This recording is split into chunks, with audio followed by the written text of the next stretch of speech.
So today I want to talk about protein deficiency. I'm going to get into why people are not absorbing protein, but the first thing I want to talk about is the symptoms that may occur if you are deficient in protein. You get sick often, delayed healing, lack of muscle growth. So you're working out, you're training, and you don't really see a lot of improvement. Poor recovery. It's taking you forever to bounce back from an exercise. Or stress, weak connective tissue. Or let's say, for example, you're stretching and you pull a tendon or a ligament. Okay, that could be one common reason.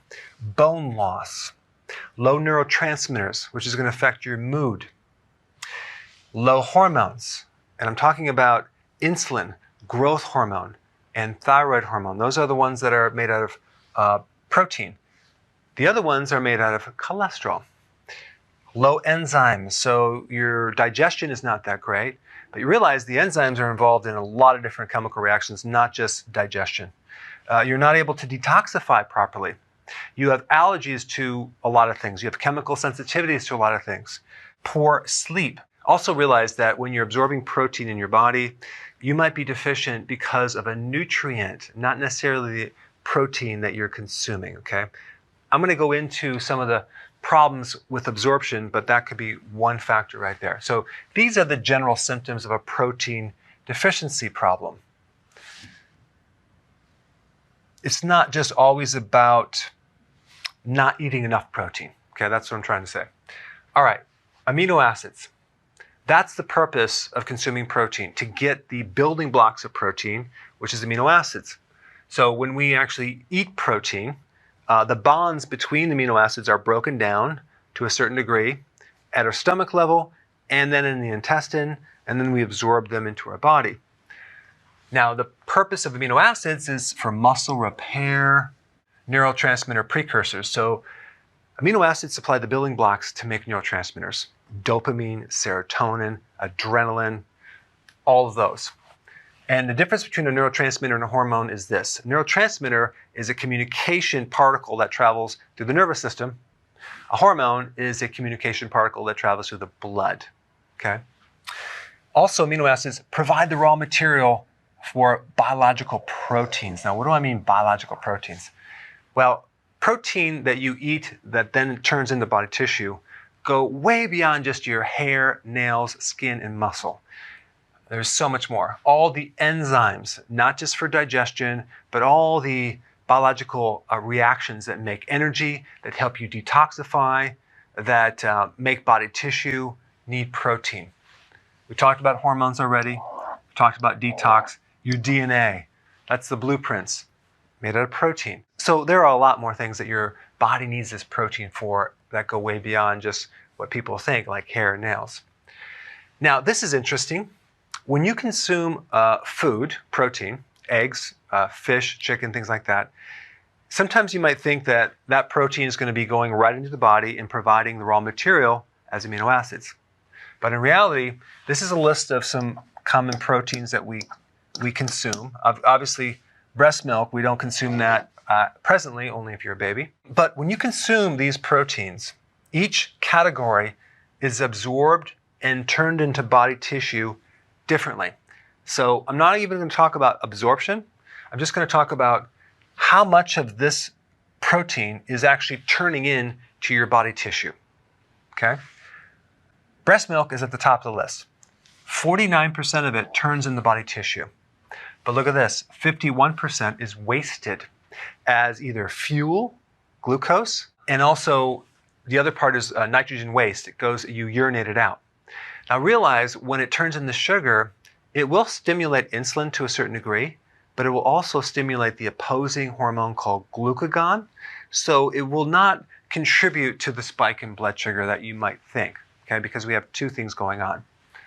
But their insulin does go up. It's a little complex subject, so I'm not going to get into that at this point.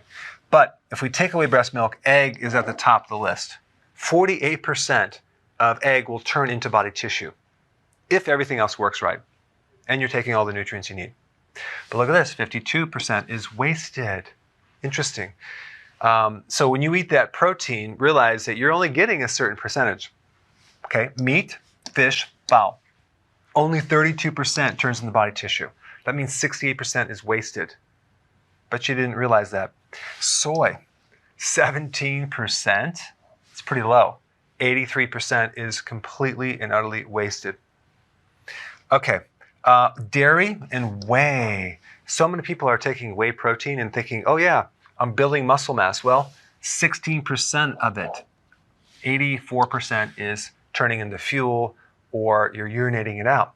And realize too, on the insulin index, okay, the non-carbohydrate foods, usually proteins, that have an effect over insulin, whey protein is at the highest level, okay? Because it's a low-fat, high-protein food. If it has fat in it, it changes that profile. Now look at this, egg white without the yolk, 17%. This is fascinating because if we compare the whole egg to an egg white, you can see the difference. You're getting a lot more of that protein turning into actual body protein compared to 17%. So 48% compared to 17%. So you may think that all the protein is in the egg white. Well, there's protein also in the egg yolk as well. But just the ability to absorb and turn into body tissue is vastly different. Okay, spirulina, only 6%. So you can see that the great majority turns into fuel or it's wasted. All right, now let's talk about why a person is deficient in protein. The number one reason is they have low stomach acid. This is a big one because one of the purposes of stomach acid is to help you break down proteins. There's a lot of people who don't have enough stomach acid. And it could be because they're getting older as well. As you age, you lose your stomach acid, and then you can't digest protein. And so that's one factor. Or let's say, for example, you're eating poorly, and then you have to take antacids.